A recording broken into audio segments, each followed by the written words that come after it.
This is day 58. Cut it out. This week I've been on a quest, a mission really, to improve my focus and concentration.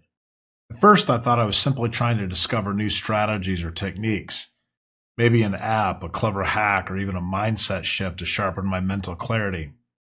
But the more I dug, the more I found myself circling back to something I didn't want to talk about. The truth is, I know the root of much of my distraction. It's not some nebulous outside force or an unavoidable circumstance. No, it's something I choose to hold on to. Things I love, things I'm proud of, things I don't want to let go. And that realization stings. I've been here before, too many times to count. It's a familiar dance. Recognizing the problem, admitting it, and then finding some justification to keep that distraction in my life. Why do we do this? Why do we clutch so tightly to the very things that sabotage us? Lesson from the Sermon on the Mount. As I wrestled with this, I was reminded of something Jesus said in one of his sermons. He spoke plainly, and I'm paraphrasing. If your right hand causes you to sin, cut it off and throw it away.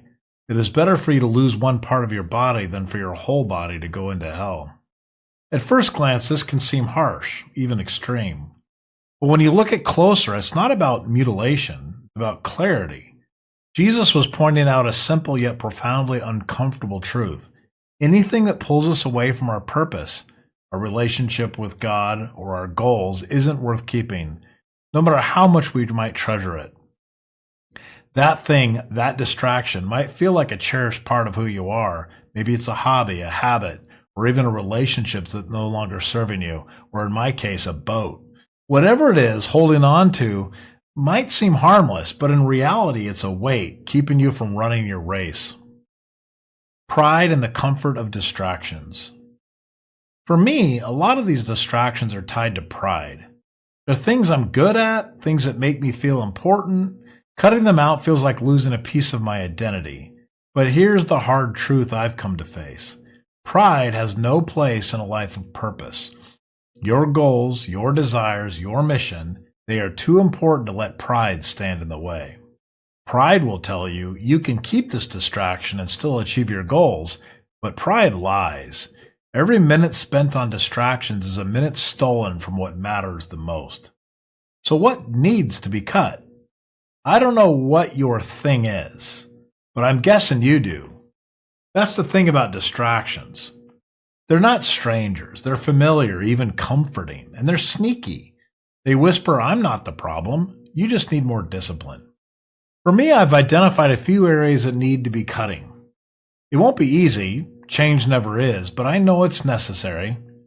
Because when I picture the life I want, the goals I'm striving for, and the person I want to become, I see a version of myself unburdened by unnecessary distractions. So here's a challenge. To myself and to you. Be honest. Look at your life and ask, what's offending you?